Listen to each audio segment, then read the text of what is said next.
안녕하세요. 역사를 누리다입니다. 이번 편은 중국의 여러 국가의 수도였던 장수성을 살펴보겠습니다. 장수성은 중국 양쯔강 하류에 있는 인구 8,500만 명이 사는 성으로 성도는 난징시입니다. 장수성은 북쪽으로는 산둥성, 남쪽으로는 저장성과 상하이시에 접하고 있습니다.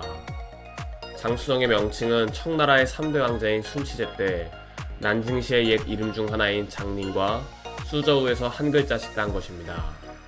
장수성은 저장성, 상하이시와 함께 중국 강남 지역의 대표격으로 중국 내 GDP 최상위권 지역입니다.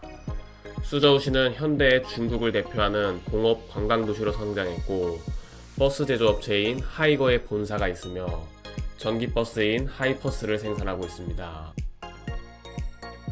장수성 난징시에는 춘추전국 시대 당시 오나라의 수도가 있었습니다.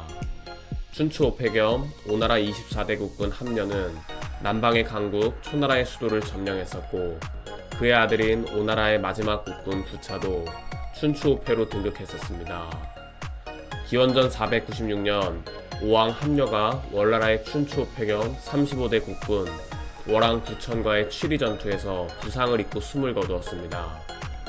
이후 오나라의 최고 실력자였던 오자서의 지지로 부차가 다음 오왕으로 옹립되었습니다. 기원전 495년 오왕 부차는 대부 백비를 태제로 삼았습니다. 부차는 오나라 군인들에게 훈련과 활쏘기를 익히게 하면서 부차는 가시가 많은 장작 위에 자리를 펴고 자며 방 앞에 사람을 세워두고 출입할 때마다 부차여 아비의 원수를 잊었는가 하고 외치게 하였습니다. 이렇게 부차는 함려의 원한을 되새기며 월나라의 복수를 다짐했습니다. 1년 뒤인 기원전 495년 부차는 정예병들을 모아 월나라로 쳐들어갔고 오자서의 도움으로 부초전투에서 월왕 부천의 군대를 물리치고 월나라의 도읍을 포위했습니다. 싸움에서 패한 월왕 부천은 대부 문종을 보내 월나라의 태제 백비를 만나게 하고 그를 통해서 월왕 부차에게 화친을 요청했습니다. 월왕 부천은 월나라를 오나라에 넘겨주고 오나라 신하가 되겠다고 하자 오왕 부차가 이를 받아들이는 것에 대해 오자서가 월나라를 멸해야 후환이 없어진다고 만류했지만 부차는 오자서의 말을 무시했습니다. 오왕 부차는 태제 백비를 통해 월나라와의 화친을 받아들이고 오나라 군대는 월나라에서 철수했습니다. 오나라의 포로로 잡혀온 월왕 부천은 부차의 똥을 핥으며 건강을 살펴주고 미녀를 바치는 등 아첨하며 뇌물을 주자 오왕 부차는 부천을 월나라로 돌려보내는 최악의 실수를 저지릅니다. 이후 부차는 오자서를 제나라의 사신으로 보냈고 오자서는 아들을 제나라의 대부 표시에게 의탁시켰습니다. 이 사실을 안 오왕 부차는 결국 오자서에게 명검 총루지검을 내려 자결을 명하고는 그 시체를 장강에 던져버렸습니다.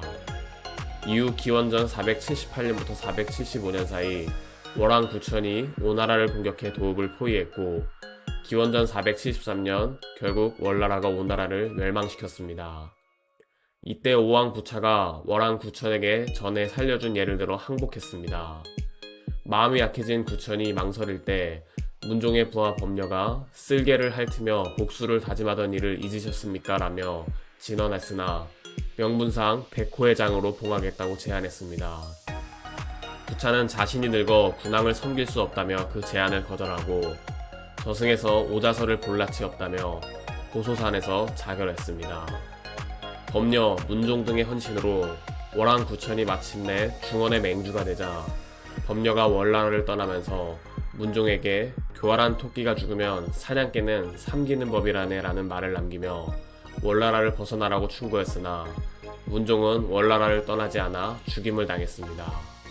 그 뒤 오나라는 역사 속으로 사라졌습니다.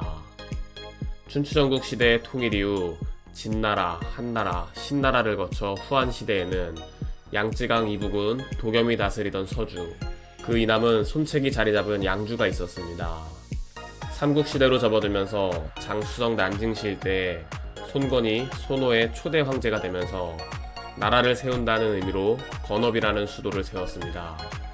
그 뒤 손호는 멸망하고 서진이 삼국을 통일했으나 5, 16국 시대를 개망한 흉노 수신의 유연이 호안을 창건하고 308년부터 316년간 영가의 난을 통해 서진의 수도 낙양을 함락시켰습니다. 이때 서진의 사마에는 건업으로 남천하여 동진을 세우고 초대 황제인 원제가 되어 건업에서 즉위했습니다. 원제는 서진의 마지막 황제였던 사마업 민제의 휘인 업이 건업의 업과 음이 같아 이를 피하기 위해 건강으로 지명을 고쳤습니다. 이렇게 건강은 229년부터 589년까지 소노, 동진, 송, 제, 양, 진나라의 위진남북조 시대의 남조의 한족 6왕조의 수도로 340여 년간 번영했습니다.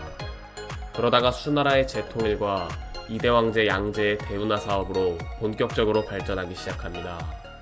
이후 당나라 때는 금릉으로 불렸고 5대 십국 시대에는 강남에 세워진 지방정권 오나라와 남당의 수도였습니다. 금릉이란 지명은 송나라, 원나라 때까지 계속 쓰였고 원나라 12대 대칸 문종 때에 이르러 집경으로 개칭됐습니다. 그 후 명나라의 주원장도 나라를 세울 때 금릉 대신 난진응천부라는 이름으로 수도를 삼았습니다. 이후 명과 청은 정치 군사적으로 중요한 베이징을 수도로 삼았으나 수도를 베이징으로 옮긴 후에도 난징을 제2의 수도격으로 여겼고 다른 성들과 달리 장수성 일대는 남직해라는 직할지를 두었습니다. 청나라의 중원 정복 이후 청나라는 북주계를 오로지 수도 베이징 일대로만 한정하여 난징을 수도지휘에서 격화하고 남직해를 폐지하면서 지명을 강령부로 바꿨습니다. 1851년에서 64년 태평천국운동 때는 홍수전이 강남 일대를 점령한 후 난징을 수도로 삼고 천왕이 되어 천경이라 하였습니다. 이후 1926년 국민당의 1차 북벌 이후 중국 국민당의 손에 들어갔으며 1928년 국민정부의 수도인 난징직할시가 되었습니다. 1937년에는 중일전쟁이 발발하면서 수도인 난징직할시는 일본군의 최우선 목표가 되었습니다. 치열한 접전 끝에 폐색이 짙어진 중화민국 국민정부가 후퇴하면서 난징직할시는 함락되었습니다. 이때 일본군이 난징에 진입해 중국군 패잔병을 수색하며 6주 동안 패잔병들과 시민들을 죽인 난징 대학살이 벌어졌습니다. 이후 1940년 일본의 괴뢰국인 왕징웨이 정권이 들어서면서 1945년까지 괴뢰 정권의 수도가 되기도 했습니다. 그리고 1949년 국공내전 중 중화인민공화국에 점령되면서 현재에 이르고 있습니다. 장수성 출신 인물을 살펴보겠습니다. 한나라의 초대 황제 고제 유방, 서초국의 초대 패왕 항우, 한나라의 초대 대장군 한신, 소노의 초대 황제 손건, 명나라의 3대 왕제 영락제, 명나라의 2대 왕제 건문제, 소설 서유기의 작가 오승은, 중화인민공화국 초대 국무원 총리 저우원라이, 중화인민공화국의 5대 주석 장쩌민, 중화인민공화국 6대 주석 후진타오, 영화 무간도2 아비정전에 출연한 배우 유가령이 있습니다. 이번 영상은 중국 여러 국가의 수도였던 장수성에 대해 알아봤습니다. 애청자분들의 구독, 좋아요 감사합니다.